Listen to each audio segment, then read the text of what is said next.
Bom, boa noite a todos. Todo mundo bem? Vamos seguindo, com o nosso estudo.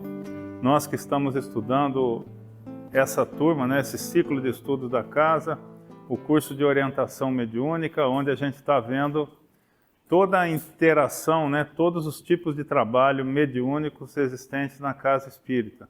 Ou seja, todo tipo de trabalho onde encarnados e desencarnados trabalham juntos e se comunicam através dos médiuns, Então esse seria o trabalho mediúnico, Seria onde existe uma mediação entre o plano espiritual e o plano material. Então trabalho de cura, passe, tudo que a gente já viu nesse curso e mais o que a gente vai ver são atividades mediúnicas porque envolvem médiuns, envolvem intermediários entre um plano e outro. A gente viu nas aulas passadas a mesa mediúnica, Nós vimos os trabalhos de psicofonia, de atendimento, de socorro aos espíritos sofredores, aqueles que ainda estão endurecidos, na maldade ou estão sofrendo, desorientados. É um trabalho chamado de desobsessão, de esclarecimento, enfim, os esclarecedores, aqueles que conversam, os médiuns psicofônicos, toda essa gama de entidades e de pessoas que fazem parte do trabalho, onde o encarnado ajuda na orientação e esclarecimento dos desencarnados. A gente viu que como muito interessante nesse trabalho é o fato de desencarnados sendo orientados por encarnados. É no mínimo interessante, uma vez que eles deveriam ter muito mais afinidade com os desencarnados, uma vez que estão ali na mesma condição, vamos dizer assim, Mas a gente viu que, em função do grande apego deles ainda ao aspecto material de alguma ordem, ou seja, pelo orgulho, pelo egoísmo, ou pela ignorância mesmo, no sentido de não identificar a condição deles, de desencarnados, ou espíritos que ainda vivem em faixas vibratórias tão inferiores, tão materializadas, que é mais próximo deles o encarnado, dá mais credibilidade, Eles se identificam mais com o encarnado do que com o próprio desencarnado, nesse momento que eles são trazidos aqui para a casa espírita para serem esclarecidos. Então, nesse momento, em determinados contextos, a espiritualidade julga que o encarnado vai ter um acesso a esses irmãozinhos melhor do que eles próprios teriam. Então a gente vai continuando. Então, e vamos falar hoje, nós que falamos do trabalho, nós vamos falar hoje dos espíritos, de quais são esses espíritos que são atendidos nas casas espíritas. Olha aí, então, orientação mediúnica, apresentar e ampliar os conhecimentos sobre os trabalhos mediúnicos na casa espírita, apresentar um caminho que poderá nos conduzir à felicidade, através de um processo de reforma íntima baseado em conhecimento e vivência da casa espírita. Vamos lá. Aula 14, então, nós vamos ver espíritos sofredores, obsessores e suicidas e socorro a esses espíritos. Então, sofredores, obsessores, suicidas. Aqui divide em 3 categorias, vamos dizer assim, em 3 classes de espíritos, Aqueles que sofrem, aqueles que obsediam ou fazem o mal e os suicidas. O que tem de comum aqui? O que tem de comum é que todo mundo aqui sofre, A gente chama de sofredor, de obsessor. O obsessor sofre mais do que o próprio sofredor, vamos dizer assim, como a doutrina chama. E nós vamos falar sobre cada um tipo, E o suicida não deixa de ser nem um sofredor, É um irmãozinho que se encontra numa faixa vibratória muito inferior, motivado pela depressão muito provavelmente profunda, Ou seja, a introspecção da vontade, do caráter, do intelecto, Ele vai bloqueando tudo e acaba não vendo outra saída para os problemas da vida dele que não seja tirar a vida dele. E a gente vai falar um pouco sobre todos eles, desde já, como a gente já comentou nas aulas do trabalho mediúnico, a gente tem que entender que o quê? Todo mundo que a gente atende nesse tipo de trabalho sofre.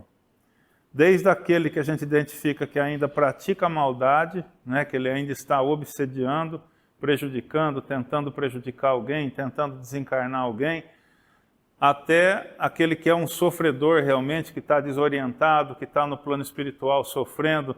Muitas vezes eles relatam que estão em locais lamacentos, enterrados no barro, estão sofrendo numa região escura, sem claridade, enfim. Vários são os relatos de sofrimento. Mas quando a gente pergunta para esses que são considerados obsessores, qual que é a condição de vida deles, é de puro sofrimento também. Apesar deles estarem agindo, né, deles terem liberdade, vamos dizer, de ir, de vir, não é?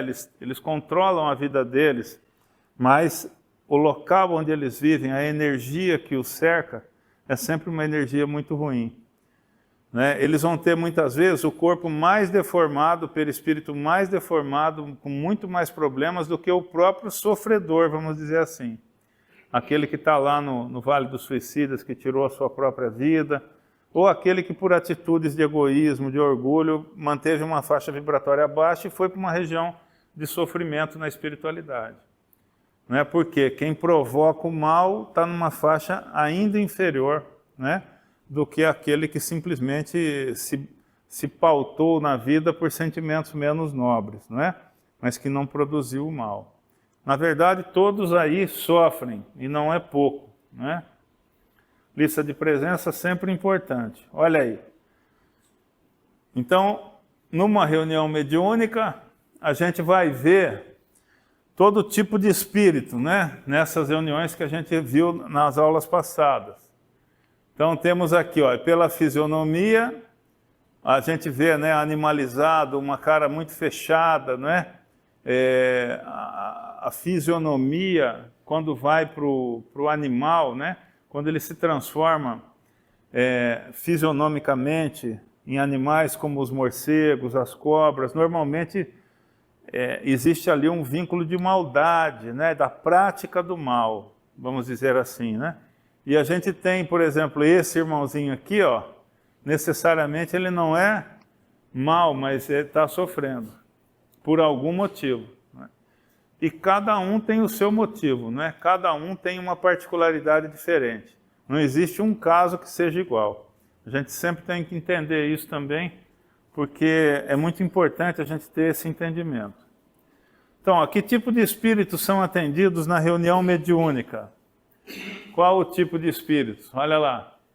Os espíritos necessitados de auxílio, portadores de diferentes graus de sofrimento, e que inclui desde os que ignoram a própria desencarnação até os perseguidores. Então, aqueles que desconhecem, que pela ignorância se veem perdidos no plano espiritual, e que muitas vezes por orgulho ou por um aspecto de religiosidade, muitas vezes, se afastam daquilo porque não pode abrir o olho, porque não pode acordar, porque não pode, enfim, se vê perdido quando acorda no plano espiritual, se vê desorientado e procura o quê? Se apegar a quê? A única coisa que ele acredita que exista, que é o corpo físico, que é, enfim, a casa dele.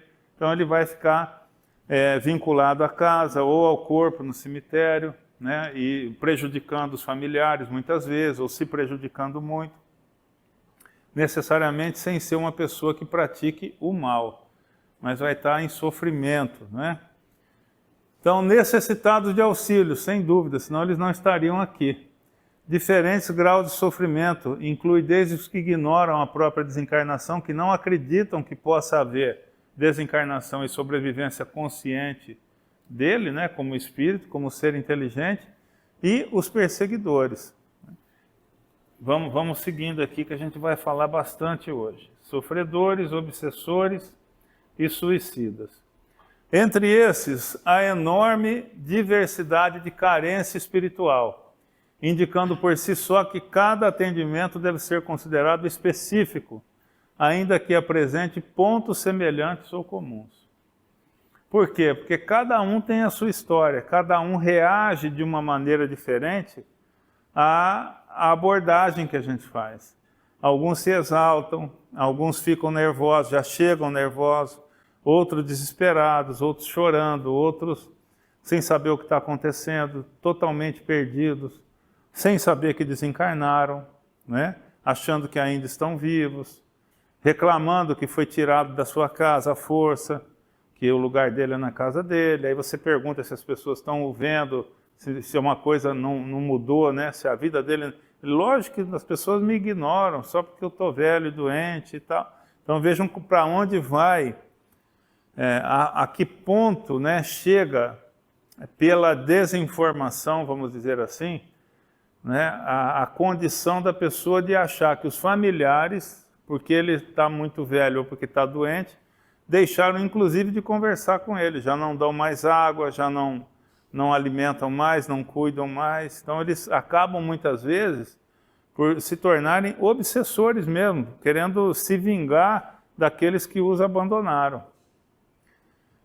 Só porque eles não entendem que eles desencarnaram. Ou seja, é complexo isso, né?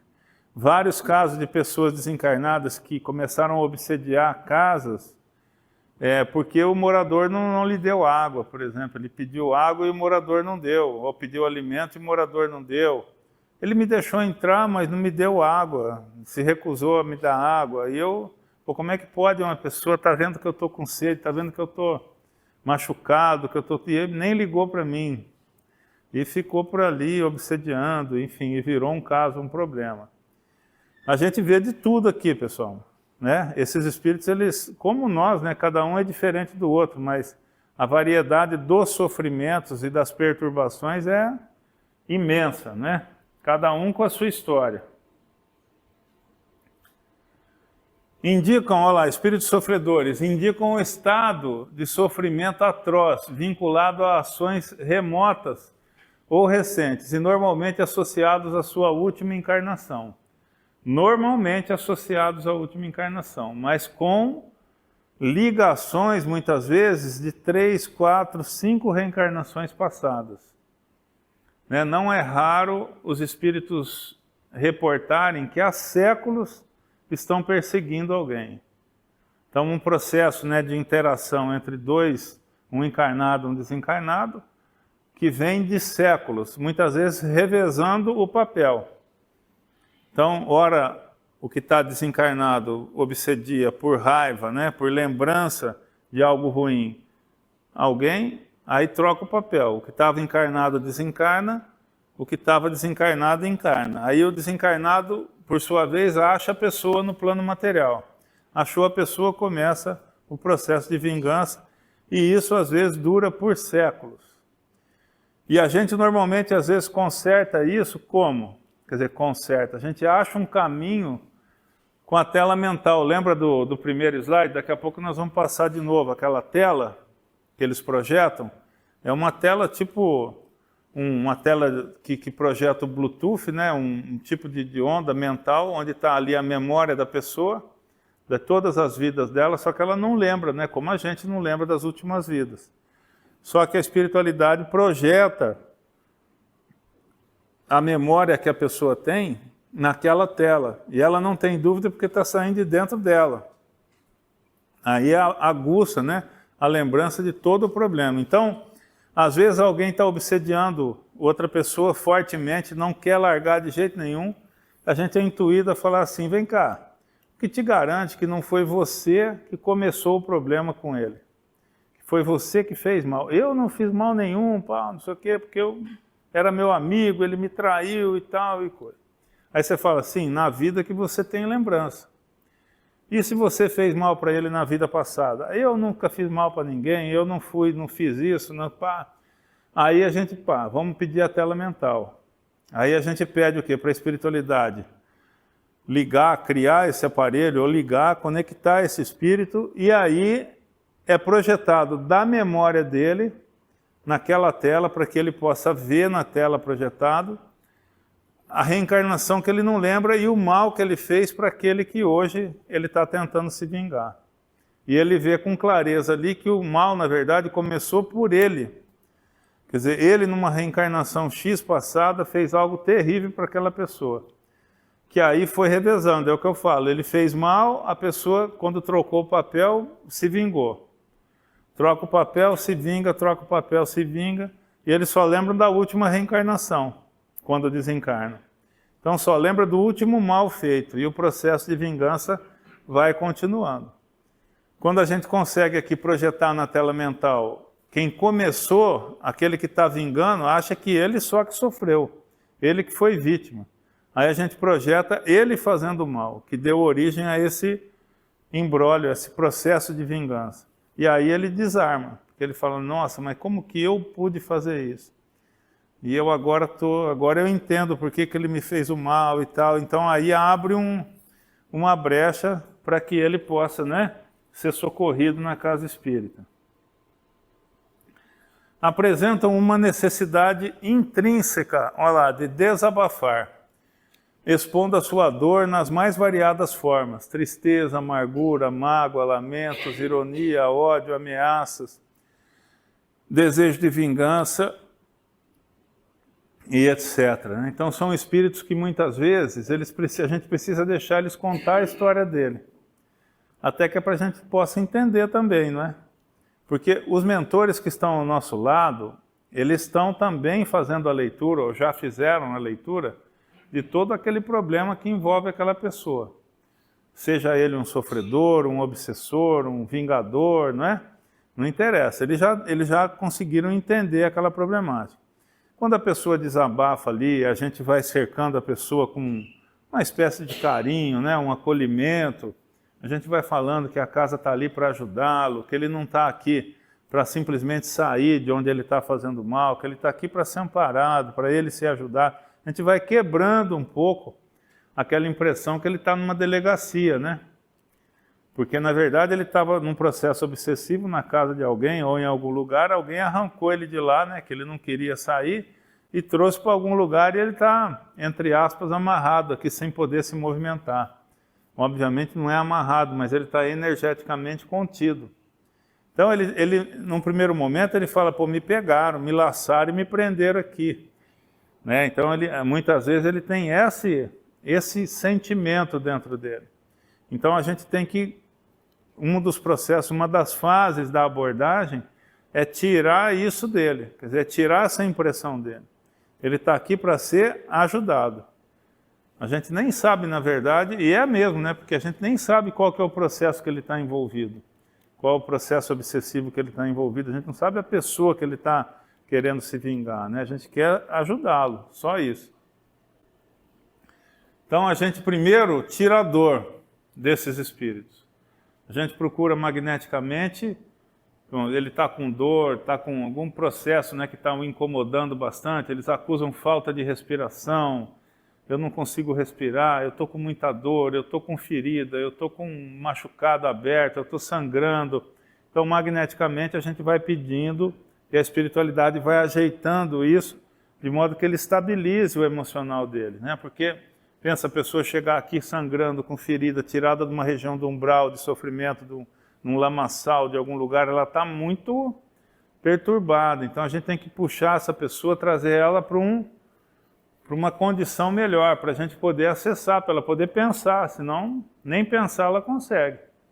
Então a gente acalma, a gente procura curar, tratar dela, né, amenizar. Quando ela se reporta mais equilibrada, a gente começa a conversar com ela. Geralmente desconhecem sua situação. Vamos lá. Olha aqui, ó, geralmente desconhecem sua situação, não sabem onde estão, não sabem que já desencarnaram e como, né, e como desencarnaram. E muitas vezes estão presos aos seus despojos, muitas vezes. Preso ao corpo, preso ao acidente, preso ao local do suicídio. Então muitas pessoas que se suicidam ficam num looping mental no local que elas se suicidaram e naquele momento que ela viveu. Então quem tomou veneno está com a garganta toda machucada, o estômago. Quem se jogou de algum lugar, ele fica revisando, fica repassando no psiquismo dele o salto que ele fez. Quem se matou com uma arma, ela fica sentindo aquela sensação, a dor, o sangue escorrendo. E às vezes, gente, a gente fala assim, né? Às vezes a pessoa está nisso há 100 anos, 150 anos, 200 anos, revivendo num looping. Já pensou isso aí? Como é duro isso? Pensa, a pessoa está numa situação dessa há 100 anos, 100 anos, né? No sofrimento, assim, se sentindo sangrando, machucado, com dor, revivendo aquele momento o tempo todo, né? Muito complicado. Às vezes não, às vezes a pessoa já passou por um processo, já começou um processo de recuperação, então a conversa é mais amena, mas muitas vezes envolve muito sofrimento. Muitos que não sabem que desencarnaram. Então a pessoa chega, muitos evangélicos, muitos católicos, né, que chegam, os evangélicos eles sempre são atendidos aqui na casa. Agora, a característica do evangélico atendido aqui é o evangélico bom. Assim, o que eu falo bom é assim, é uma pessoa boa que vivia dentro de uma faixa vibratória boa e que por total descrença na vida após a morte se vê perdido no plano espiritual. Muitas vezes sem poder abrir o olho, ele se sente na obrigação de não abrir o olho, muitas vezes logo depois do desencarne, porque eles têm esse negócio que não pode abrir o olho, só pode abrir o olho no dia do julgamento, né? Perante Deus e tal. Então já ouvi muito assim, você não é Deus, eu só posso abrir o olho no julgamento, e você não é o Deus que vai me julgar e nada. Então a gente tem que tomar todo um cuidado, né, com esse tipo de irmãozinho para não complicar a situação dele. Então a gente vai devagarzinho, vai usando uma fraseologia que eles usam na igreja, né? Paz em Deus, irmãozinho e tal, né? E vai. Para isso é bom, porque a Rosana, a família dela inteira é evangélica, eu, né? A vida inteira ouvindo isso, né? Ouvindo o jeito deles conversarem, se cumprimentarem, eu uso isso. E eu acho que é por isso que vem comigo sempre os evangélicos, porque eu vou jogando isso acolhe, né? Porque é uma coisa que eles ouvem, que eles usam a vida inteira. Então, quando você acolhe dessa forma, eles já se sentem um pouquinho mais tranquilos, eles se sentem mais em casa, né? Tal. Não pode falar de jeito nenhum que é centro espírita. Tem todo um tipo de cuidado que a gente tem que ter, né? Mas muitos vêm, não são raros, né? Estado de perturbação. Chegam pedindo ajuda, fragilizados e debilitados, dão indícios muito fortes de sofrimento. Todos, né, estão num estado de sofrimento, por desorientação, porque assim, a pessoa que vive uma vida normal, vamos dizer assim, vocês lembram aquela pirâmide dos sentimentos? Aquela sabe, aquela pirâmide que fala da raiva, a vibração, né, a energia que a raiva gera, que a vergonha gera, que é o sentimento mais baixo. A gente tem no meio que limita a saúde da doença é a neutralidade e a coragem. Vocês lembram? 200 a neutralidade, 250 a coragem. Então, quem vive entre a neutralidade e a coragem, ou acima, vai ter uma vida tranquila, não vai ficar doente, né? Vai viver em boas faixas vibratórias, vai ter uma vida. E a pessoa pode ser evangélica, pode ser católica, pode ser o que for, e viver nessa faixa vibratória, né? Não se deixar alterar. A neutralidade, o que é? A pessoa que vê o mal, que sofre o mal e não retribui com o mal, sabe, né? Se afastar da faixa vibratória negativa, tem coragem de enfrentar os problemas, ajuda, tem disposição. Então, essa pessoa, quando desencarna, por menos crença que ela tenha, ela é de boa, né? Vamos dizer assim, ela é uma pessoa da paz, uma pessoa neutra no pensar, que não enraivece, que tem, vamos dizer, iniciativa, né? A coragem, ali a neutralidade, a coragem, tem iniciativa de enfrentar situações novas. Então, o que acontece? Mesmo ela não conhecendo nada, ela vai se sair bem. Então, quando a espiritualidade se aproxima dela, para o socorro logo após o desencarne, ou quando ela desperta logo após aquele período de perturbação, ela, onde é que eu estou? Né? E tal. Você está aqui, aconteceu, tá bom, e aí, que legal, não sabia, não conhecia. Né? Não é assim uma pessoa que é tranquila, que é de cabeça boa? É assim, então essa não vem para a mesa mediúnica, porque não precisa, obviamente, né? ela vai ser atendida no hospital, vai seguir a vida dela. Vem para cá quem? Quem está perdido, desorientado ou fazendo mal ainda e que não conseguiu ser convencido pela espiritualidade desencarnada, né? De alguma forma. Perguntar, hein, pessoal?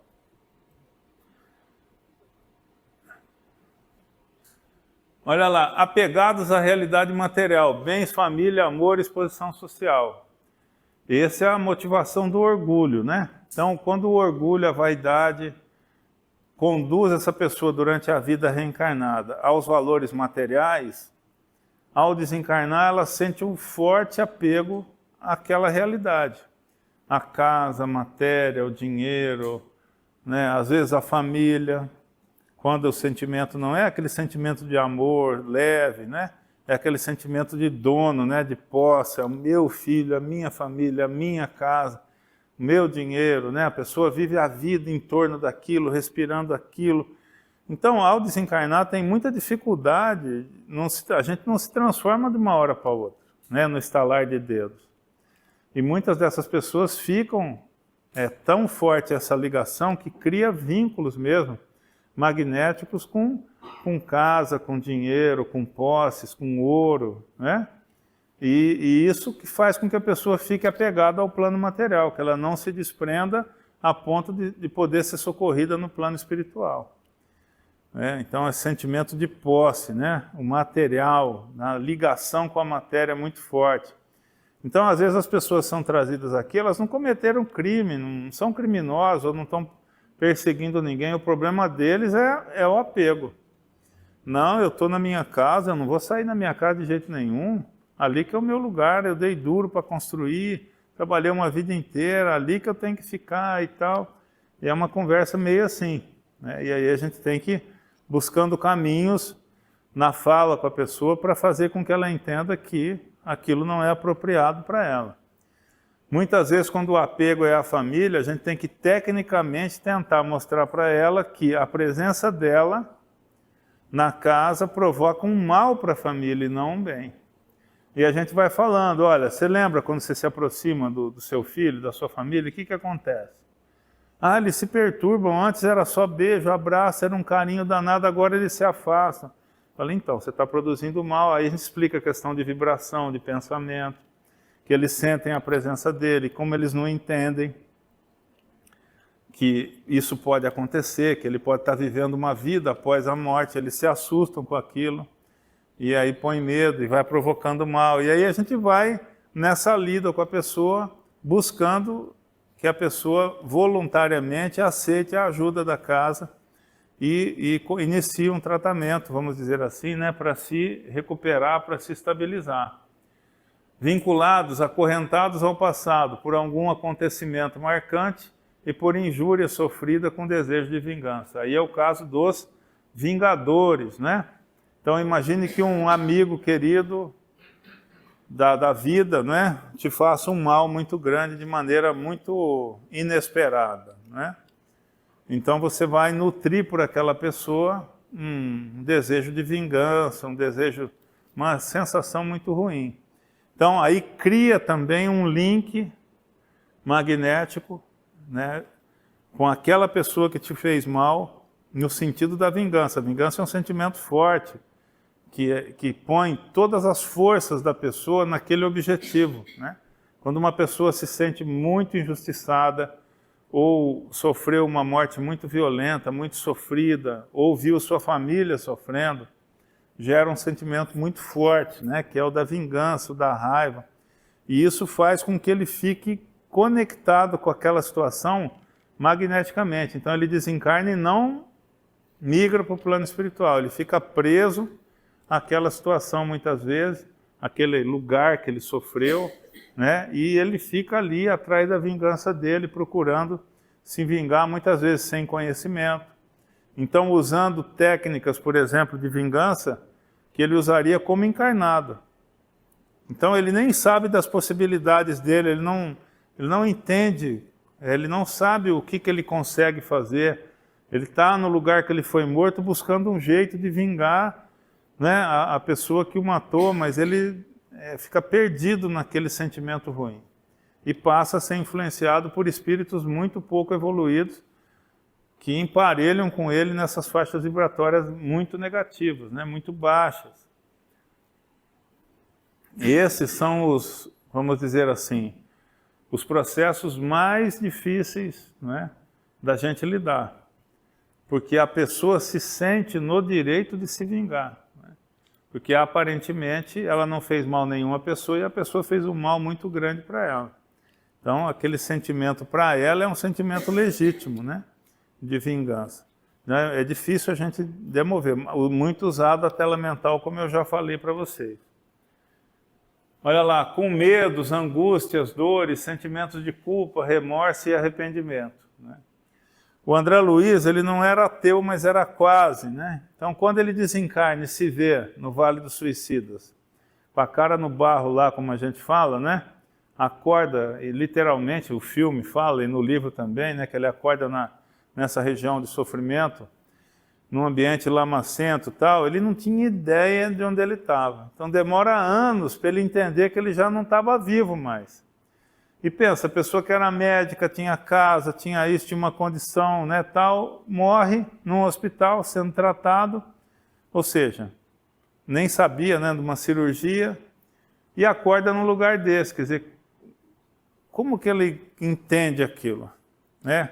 Como que a pessoa vai entender? As pessoas chamando ele de suicida, que ele tirou a vida, que não sei o que lá. A pessoa entra num estado assim de pavor, né? Vamos dizer assim. Ela bloqueia o contato com as pessoas, porque as pessoas que vivem nessas regiões também são muito sofridas, perispírito deformado. Então assusta, né? A pessoa corre, não tem ali um irmãozinho de luz que vai sentar, não, senta aqui, meu filho, deixa eu te explicar aqui e tal. Porque acaba entrando numa faixa vibratória muito negativa. A pessoa muitas vezes viveu numa faixa vibratória muito negativa, tanto que foi para um lugar de sofrimento desse, e a hora que acorda se enraivece ainda, porque está naquele lugar, né? E não entende por que está lá, não vê liga naquilo, e entra num estado vibratório pior ainda do que já tinha quando encarnado. E aí, quando que ela vai sair dali? Quando ela for convencida da situação que ela se encontra. Quando alguém puder esclarecer. Na verdade, a espiritualidade só tira ela desse lugar de sofrimento quando ela, cansada do sofrimento, muda a base do pensamento dela. De revolta passa por uma impotência, da impotência para o sofrimento, né? Para a falta de total perspectiva dela se virar sozinha. Aí lembra de Deus. No sufoco, né? Sem mais ter o que fazer, mesmo se declarando ateia, mesmo, ela não tem para onde pedir mais, para onde correr.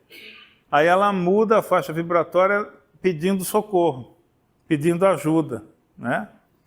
Então, quando ela muda do coração mesmo, que ela mira no superior, vamos dizer assim, numa força que ela não tem, né, e que ela reconhece ali no pensamento, que só uma força superior pode tirá-la daquela situação, por total impotência dela, aí ela muda a faixa vibratória dessa já para uma faixa vibratória de ajuda, um pouco mais humilde, né?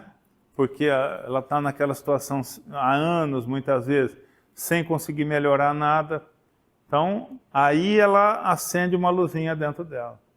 O André Luiz chega a descrever que os samaritanos, quando eles vão para o umbral, nessas regiões de muito sofrimento, eles estão acompanhando muitas vezes as pessoas, mas é como se eles vissem uma luzinha acendendo dentro da pessoa, literalmente, né? Aquela pessoa está lá no meio, tem olha lá a luzinha acendendo lá, ó. Tem um pouquinho de luz ali, ó, naquela pessoa. Então eles vão se aproximar daquela pessoa já para uma análise, para uma conversa, porque ela já mudou a faixa vibratória dela. E eles identificam pela luz. É como se fosse um dimmer, né?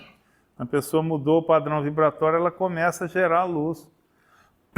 E ela se distingue num ambiente desse de sofrimento. Apresenta-se fugindo de perseguidores. Porque no plano espiritual existem o quê? Os perseguidores desencarnados, né? Normal, né? Então você pode se encontrar com o seu inimigo lá no plano espiritual. Né? Os dois reencarnam, vocês se encontram lá. Aquele que tiver mais força, entre aspas, que não vai ser física, né? Porque não tem corpo, mas é o equivalente, né? Então é a força da consciência, vamos dizer assim, de saber onde é que ele está, saber as possibilidades que ele tem, a aparência muitas vezes que assusta o outro. Né? Então, dependendo da condição, muitas vezes, intelectual, de entender que ele pode provocar um medo em determinado tipo de coisa. Então, as pessoas, muitas vezes, se apresentam aqui extremamente amedrontadas, porque elas são obrigadas na espiritualidade a fazer coisas por essas falanges. Então, elas são meio que aprisionadas e elas são obrigadas a trabalhar num determinado sentido, fazer coisas que elas, normalmente, não estariam dispostas a fazer. Então, quando elas chegam, elas manifestam isso.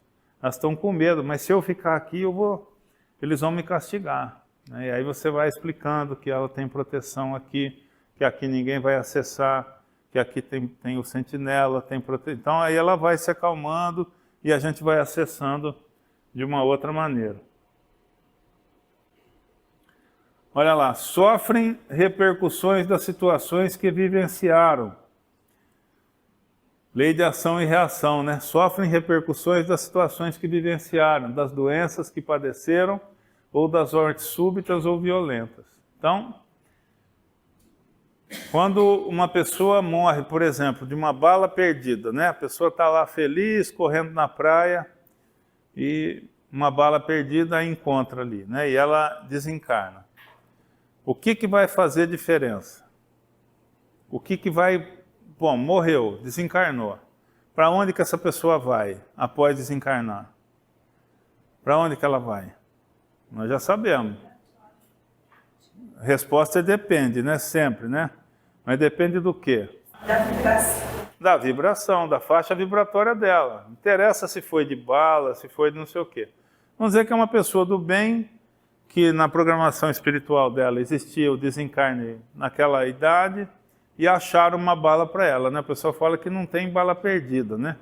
Então enfim, acharam uma bala para ela, ela desencarnou ali.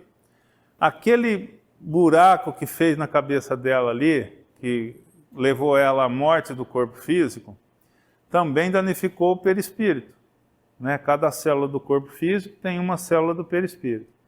Só que como a energia dela é boa, e ela não provocou aquilo, intencionalmente, nem de forma nenhuma, né? Foi um acidente, vamos dizer assim. Quando ela desperta na espiritualidade, aquele perispírito é imediatamente refeito ou recomposto, porque ela não lesou o perispírito com uma energia ruim. O perispírito foi lesado, mas é um corpo extremamente flexível, extremamente maleável, né? Permeável. Então a espiritualidade cuida daquilo e rapidamente o perispírito se recompõe e ela não vai ter sequela nenhuma daquilo, em hora nenhuma, né? Diferente do suicídio, ou a pessoa que puxa uma arma para um policial e toma um tiro, né? Numa troca de tiro, praticando o mal. Então, quando ela está praticando o mal de alguma maneira, ou se suicida com uma arma, por exemplo, que foi intencional, aquele risco, a lesão normalmente ela não... Porque aquele acontecimento ele está regado com o quê? Com energia negativa. Então o corpo dela está todo sintonizado, está vibrando num patamar muito baixo de energia. Quando existe uma lesão, o que acontece? O corpo não tem condições, pela faixa vibratória, pela energia que ela produz, de se recuperar.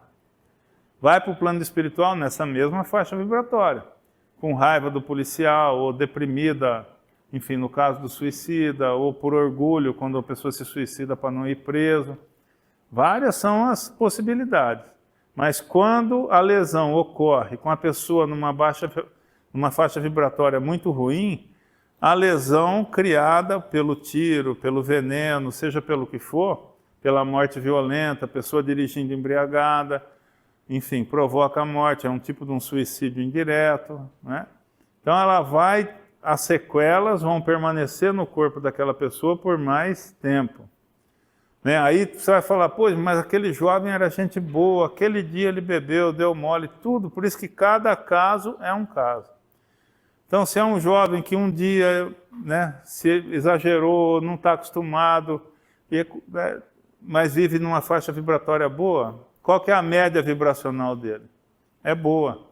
Se é boa, a recuperação vai ser rápida. Apesar de, obviamente, ele vai responder por aquele dia de vacilo que ele deu, mas muito diferente de alguém que repetidamente, né, incorre nesse tipo de erro. Beleza? Monodeísmo. Não, ó, presos a vícios materiais. Vícios materiais que possuíam quando encarnados, transformam-se em vampiros à procura de que lhes aceite as sugestões infelizes, cigarro, drogas, álcool, sexo, desegrado, jogo. Então esses são os vampiros, né? Aquele filme é fantástico, né? O filme, aquele Sozinho, né? A gente recomenda muito. Espero que todos tenham assistido. Quem não assistiu, assista. Entra no YouTube e bota lá, filme espírita Sozinho, interrogação, filme completo. O exemplo dele é muito rico, desse processo todo, não só de um processo obsessivo, como essa questão do vício, no caso ali do tabaco, do álcool, né? A vida no bar, muito bom da gente ver aquilo e se imaginar naquela situação, toda vez que a gente entra no lugar ou quando a gente tem um desses vícios, né? Muito bacana aquele esclarecedor. Então, essas pessoas, independente de um processo obsessivo ou não em andamento, né? Porque às vezes ele pode estar influenciando alguém a beber para estragar a pessoa, né? Estragar a vida da pessoa, fazer com que ela dirija bêbado, né? Ou o tabaco para que ela tenha um problema no pulmão, um câncer, uma doença, enfim. Então, esse espírito pode estar num processo obsessivo influenciando a pessoa ao vício, à droga, tudo. Ou ela está vampirizando aquela pessoa. Como que é a vampirização? É ela absorvendo os eflúvios da bebida, ou os eflúvios do tabaco, ou os eflúvios da droga, porque isso tudo é volátil, né? Então, o álcool, por exemplo, volátil, né? Ele volatiza no corpo, né? Já sentiram aquele cheiro etílico na pessoa que bebeu muito? Aquele cheiro até doce, né? Assim, não chega a ser um cheiro desagradável, né? Então, aquilo é o quê? É o álcool evaporando do corpo da pessoa. Isso no âmbito espiritual, aquilo é forte, né? Eles sentem aquilo de longe.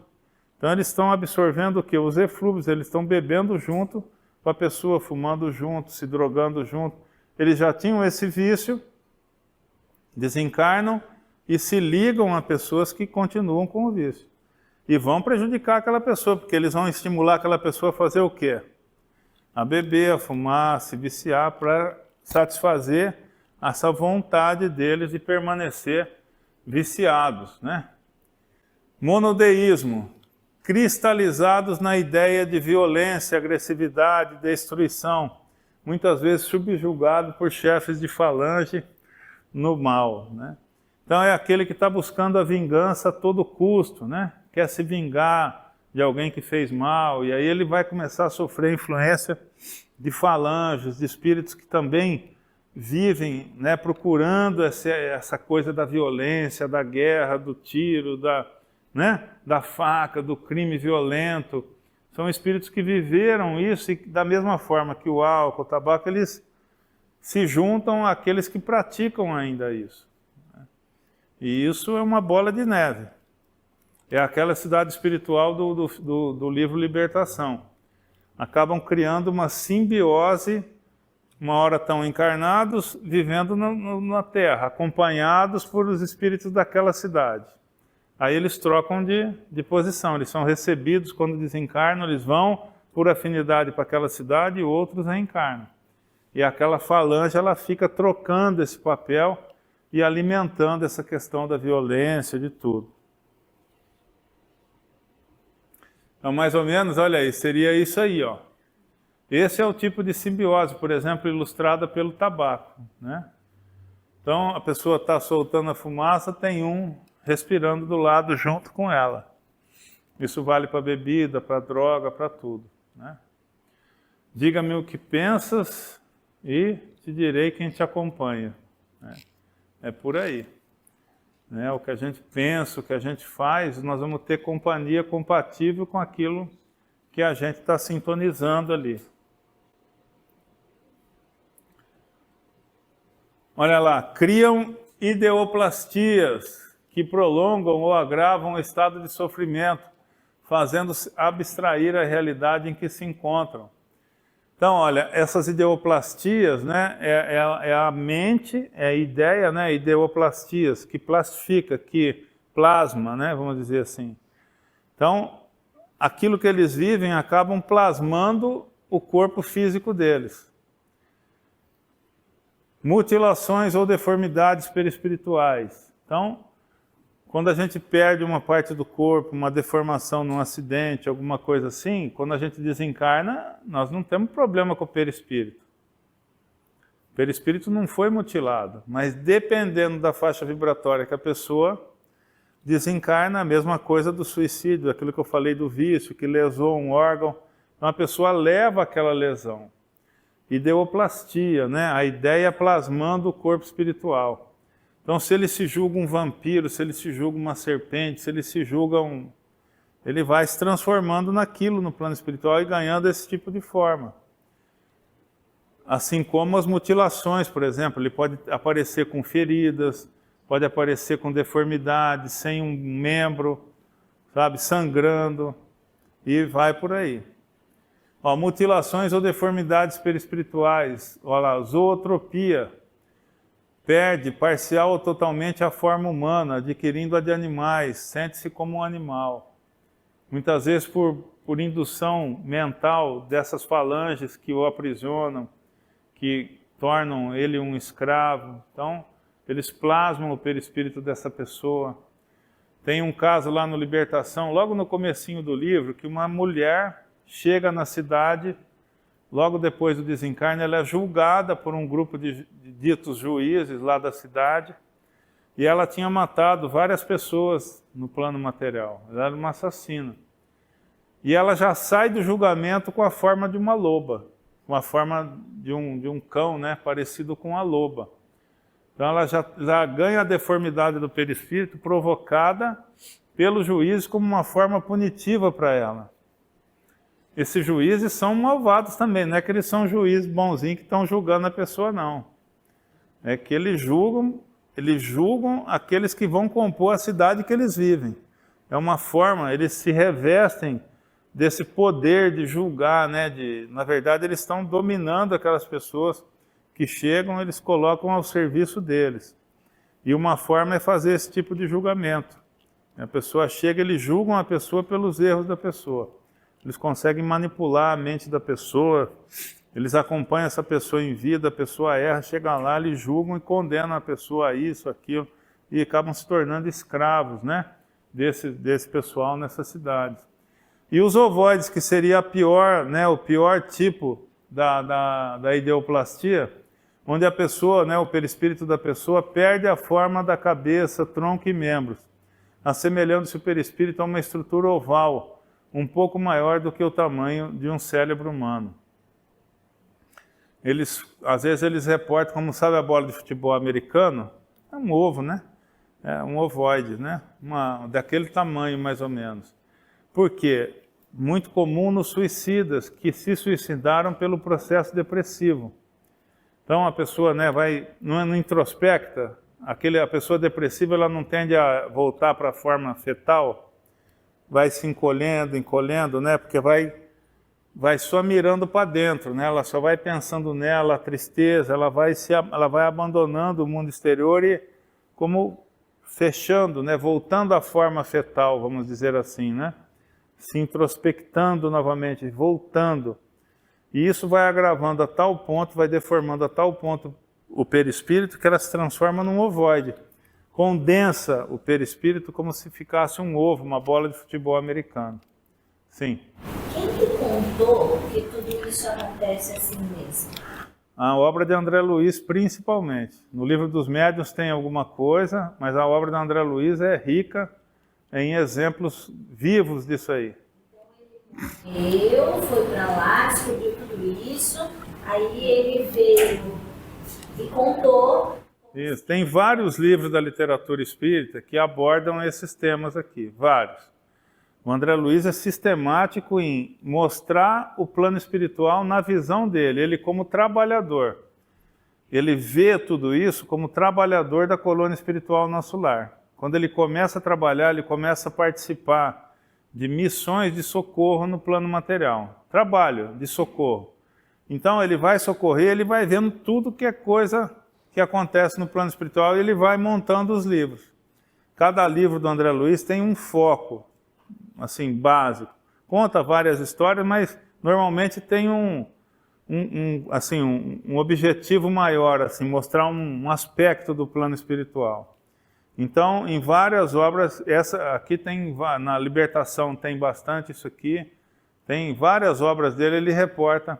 O livro do Santos Dumont, o Ícaro Redimido, isso aqui é muito claro, essa ovoidização. Ele quase se transformou num ovoide, o Santos Dumont. Ele já estava praticamente tomando a forma de ovoide quando ele foi resgatado do umbral, levado para uma cidade espiritual. Para o perispírito dele voltar à forma humana, ele precisou de 2 gestações.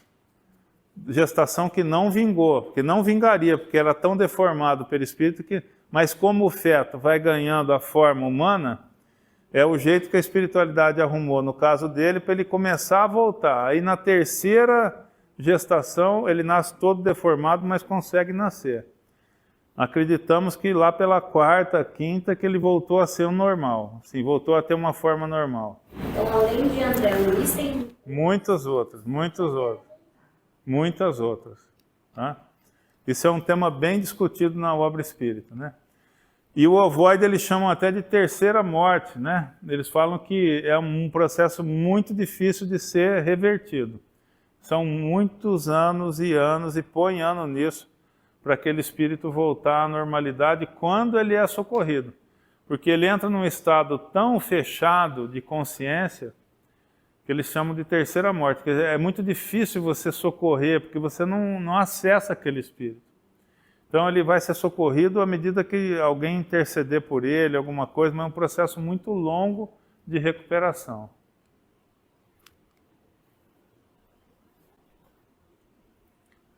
Olha aí uma ideoplastia, né? Olha a figura dessa mulher, né? Ela é toda deformada, vamos dizer, em comparação com os trabalhadores lá do nosso lar. Ó. E ela se deformou dessa forma, segundo o livro, porque ela era uma aborteira, né? Ela fazia abortos. Então, cada manchinha dessa representava um aborto feito, que ela provocava. E aí a vibração dela era muito ruim, né? Durante toda a vida, ela vai para o plano espiritual, ela mantém, ela não se arrepende disso.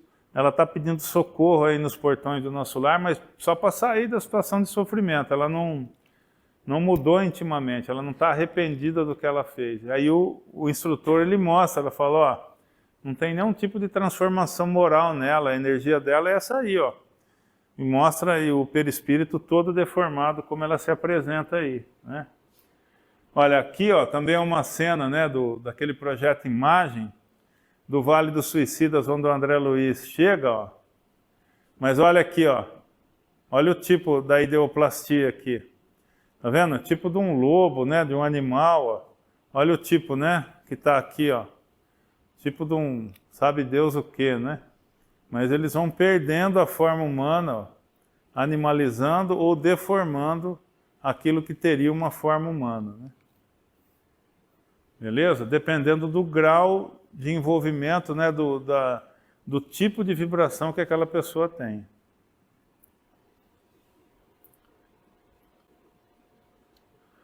Conduta e recursos utilizados no atendimento aos espíritos sofredores. No início, os espíritos em estado de perturbação não estão em condições psicológicas adequadas à pregação doutrinária. Eles necessitam de primeiros socorros. E é isso que a gente faz. Ninguém aqui vai ficar pregando aqui parábola de Jesus e não sei o que, sermão. Não, eles precisam de pronto-socorro. Né? Eles estão doentes, sofrendo, a gente precisa acudir eles aqui e colocá-los sob a tutela da casa espírita.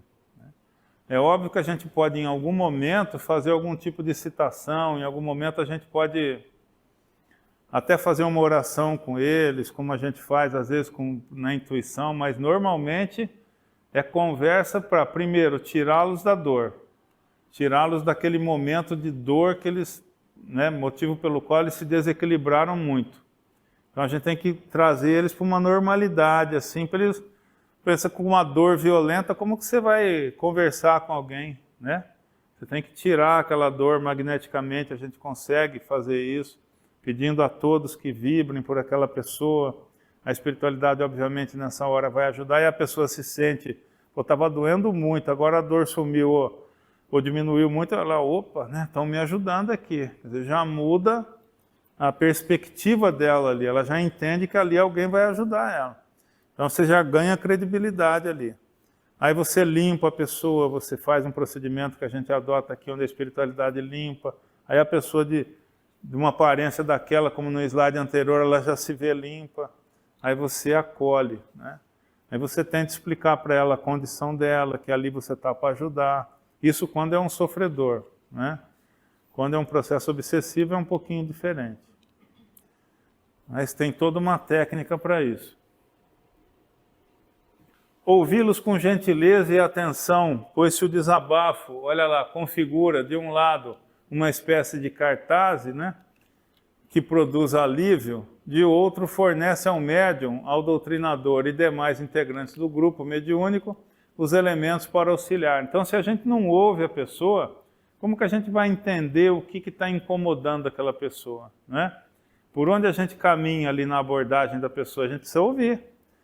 Não adianta a pessoa se comunicar e você falar o tempo todo. Você tem que primeiro ouvir a pessoa. Primeiro entender o que está acontecendo no psiquismo daquela pessoa. Para aí depois você ir por um caminho, né, abordando essa pessoa. Está com dor, tira a dor. Estou muito sujo, estou deformado, limpa.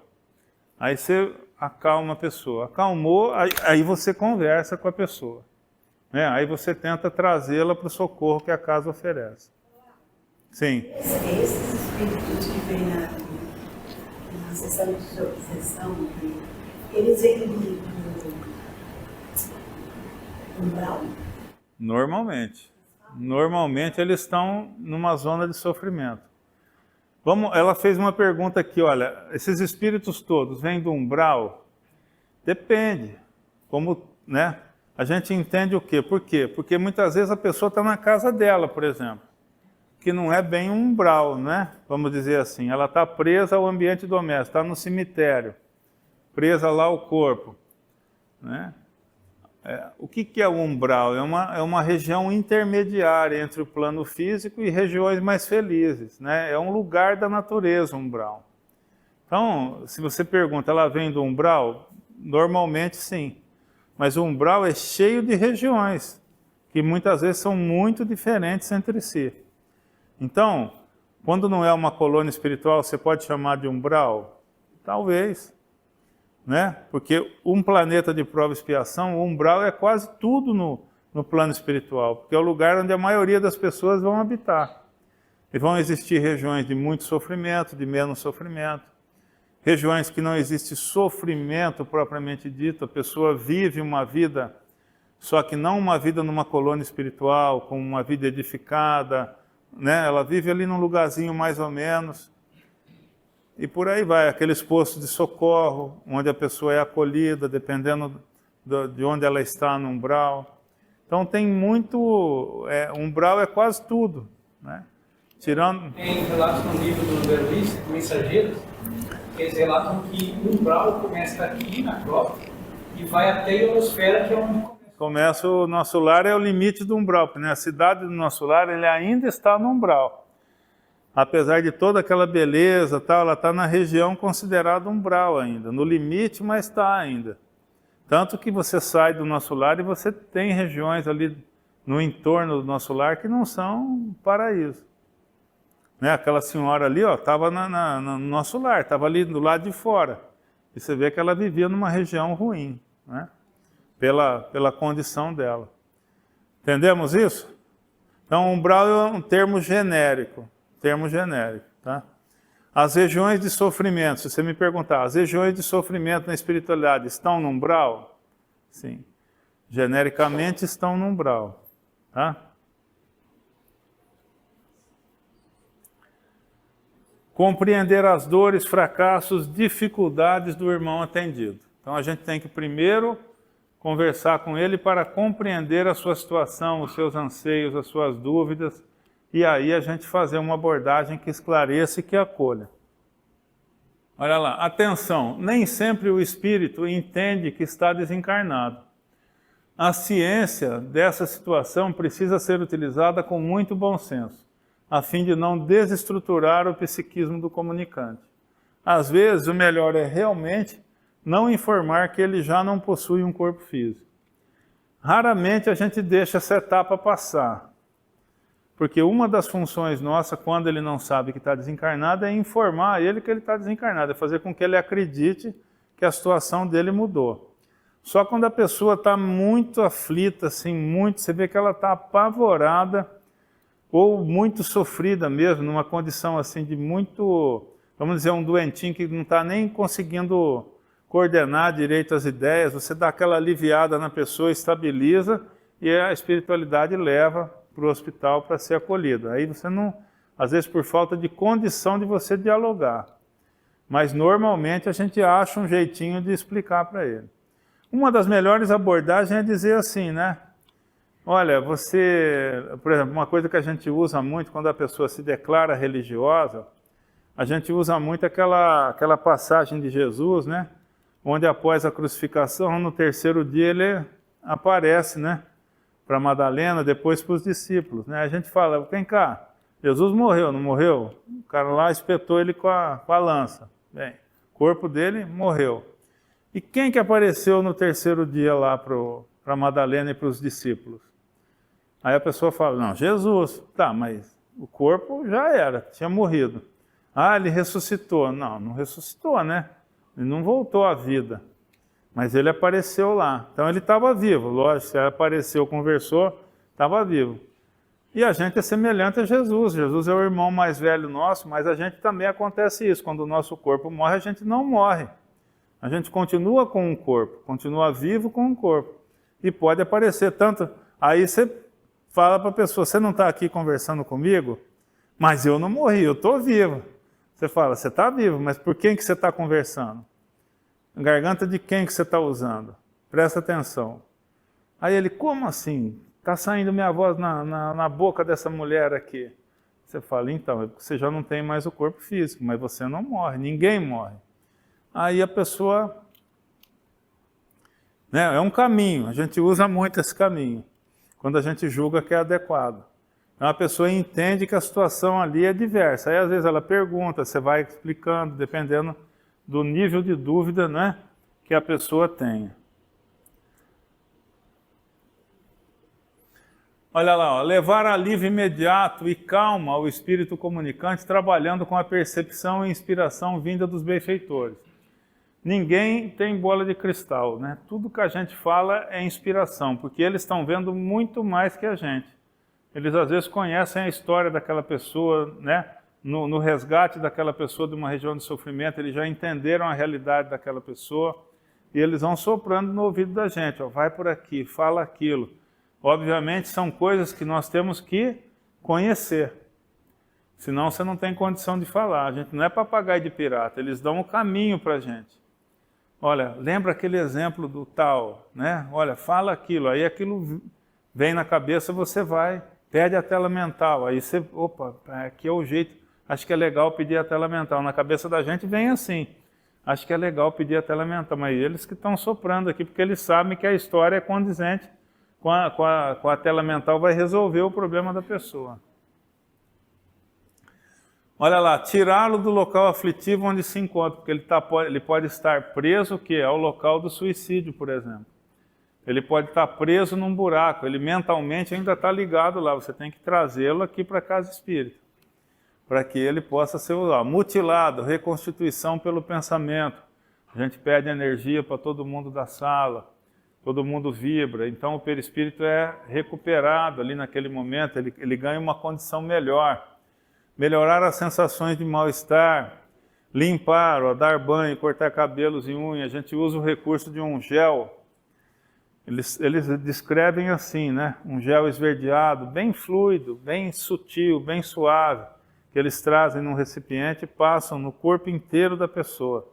Esse gel meio que dissolve, interage com a energia perispiritual daquela pessoa que está toda deformada, né? Como aquela mulher, e vai dando formas originais, vamos dizer assim, normais para aquela pessoa. Então ela tem um choque de realidade muito grande, né? Um choque de gratidão muito grande, porque ela está se vendo deformada, enegrecida, né?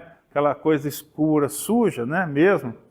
E quando você limpa ela inteirinha, naquele momento a cabeça dela, né, ajuda muito, né? Ela tem uma gratidão ali envolvida.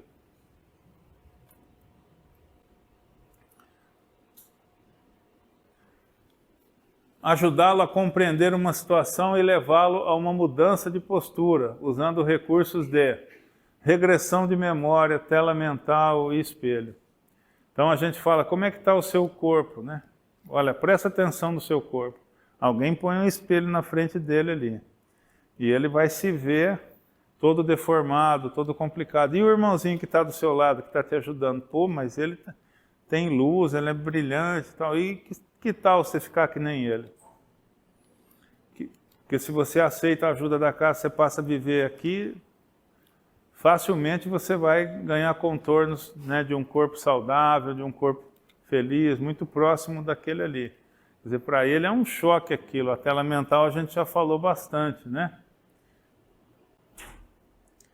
Auxiliá-lo com tato e paciência, esclarecendo, quando possível, de seu estado atual e que a desencarnação, reencarnação são consequências naturais da vida e que as doenças e sensações estavam vinculadas ao corpo físico.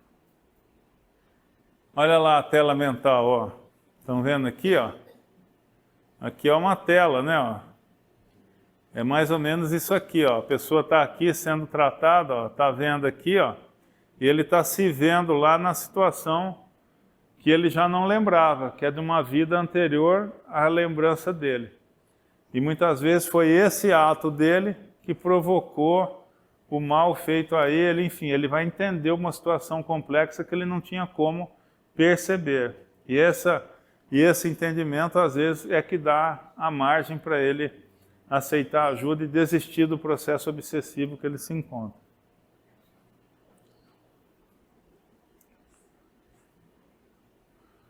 Visualização, sensação da presença de afetos ou espíritos importantes. Levar o espírito a perceber quem está lá. Isso é outra coisa, que já pensou você chutar um negócio desse e ele não está vendo nada? Como que ficaria, né? Não dá para o esclarecedor falar assim, olha aí na tua frente, né? Você não está vendo ninguém conhecido? Já pensou se a resposta for assim? Não estou vendo ninguém conhecido, não. Pô, a situação, né, que ia ficar. Mas quando a gente é intuído, por isso que o esclarecedor é um que tem que estar o tempo todo conectado. Não dá para dispersar a mente em hora nenhuma, porque isso vem na cabeça da gente, fala, olha, presta atenção em quem está ali na tua frente. Não tem uma pessoa querida te esperando? Mas isso você não chuta. É alguém, porque tem. Aí a pessoa firma a visão e tem um parente, tem uma avó, tem uma mãe, um pai, que já foi trazido para recebê-lo ali, aí quebra a pessoa também, né? Às vezes ele está resistente em aceitar ajuda, aí vê a mãe que já desencarnou há um tempo ali, eu vou aguardando, aí é, né, todo um processo ali dele ceder, né? Afirmar que a vida continua, olha lá, peraí, ó. Levar o espírito a perceber quem está lá. Algumas vezes a própria vítima de sua culpa encontra-se presente mostrando que já o perdoou. Então, por exemplo, ele vê a tela mental, ele vê que ele é que provocou o mal, né? Então, aquele que ele estava perseguindo, enfim. Aí aquela vítima dele, às vezes, está ali, esperando ele. Mas como que ela está aqui? Eu fiz esse mal para ela, tal. Aí a gente, não, mas ela está aí. Se ela está aí é porque ela já te perdoou, ela quer também que você a perdoe e tal, e aí vai, né? Aí ele embala nesse sentimento bom, porque ele vê a solução do problema dele ali, né? E tudo muda. Afirmar que a vida continua com novas perspectivas que experimentará se aceitar o convite dos benfeitores. Incentivá-lo a ter confiança no futuro, sinalizando ser ele capaz de reconquistar o que deixou para trás, os sonhos e refazer os caminhos, porque ele está sofrendo, ele está num umbral sofrendo demais. Aí você fala, olha, aqui você não vai parar de sofrer, você vai curar o seu corpo físico, você vai ter uma perspectiva de ter uma vida melhor. Isso enche ele de esperança, né? Informar na medida do possível para onde o espírito vai ser levado e garantir a ele que não está, nem nunca estará só dali por diante. Os irmãos sofredores atendidos deverão sentir esperança, confiança no amor de Deus e forças para seguir em frente. Porque muitas vezes esse que aparece como obsessor nunca foi ajudado por ninguém na última existência, em 2, 3 existências para trás. É só a gente querendo explorá-lo, fazer o mal, usar ele, enfim. Né? Quando ele chega num lugar desse aqui, primeiro lugar bonito, né? Jardins e tudo, e ele tem a certeza que ali ele vai ser ajudado, a perspectiva se altera bastante, né? Olha, espíritos obsessores, né? Espíritos que procuram influenciar, né, o encarnado de forma a atingir o objetivo que o obsessor tem. Né? Então, destruir a vida, provocar uma situação na família, enfim. Existe sempre um objetivo atrelado. Espíritos muito endurecidos e rebeldes, agindo em diferentes circunstâncias, como implacáveis perseguidores a encarnados e desencarnados. Todos eles são também espíritos que sofrem, ainda que não admitam, e ao mesmo tempo fazem sofrer, porque se comprazem no mal. Criaturas extremamente infelizes e ignorantes, que vagueiam pelas paragens de dor e de sombra existentes no plano espiritual, ferindo e sendo ferindo, escarnecendo e sendo escarnecidos. Então, a gente não pode nunca deixar de acreditar, falando em obsessores, e isso é um sentimento que até quem está na assistência, quem está na assistência aqui, não pode nunca deixar de sentir. Né? Quem quer que apareça aqui na mesa é um sofredor. Às vezes o obsessor é o que mais sofre. E às vezes ele está obsediando, não é que a causa seja justa, porque a vingança nunca é justa, né? Vamos dizer assim, não é alguma coisa boa de se fazer. Mas ele tem os motivos dele, porque o outro fez muito mal para ele. Então a gente nunca pode entender que o obsessor seja o malvado da história, porque aí nos remete a um sentimento que não é bom. Né? Quando a gente imagina que ele é o bandido, é um sentimento que não é legal. A gente tem que olhar sempre como ele sendo o quê? Um sofredor, igual ao obsediado. Então, o obsessor e o obsediado são sofredores que precisam de ajuda. Um está fazendo uma coisa, o outro outra. Qual o papel deles na vida passada, num outro momento? A gente não sabe. Então, o que interessa, eles sofrem. Se sofrem, precisam de ajuda. A casa está aqui para ajudar. Porque eles sentem, e mais do que sentir, eles veem isso na gente. Porque o espírito desencarnado não é que ele sente, ele vê a manifestação do que você está sentindo, do seu pensamento. E certamente se você estiver julgando ele como um bandido, ele vai estar o quê? Vendo isso aí. Ele vai estar vendo o teu pensamento. E aí a credulidade dele, que você está ali para ajudá-lo, diminui bastante. Não é? Pensa. Não há como ser diferente. Né? Beleza, pessoal? Vamos parar por aqui também, que já deu o horário. Pois não. Uma coisinha. Quando o esclarecedor fala assim, que ele convida para ele ficar na casa, né, que ele vai ser ajudado, ele vai poder estudar aqui. Esse estudo que se refere é o estudo que a gente faz? Estudo do quê? Quando você fala... O que a gente faz? Não, inclusive, porque tem uma escola gigantesca aqui.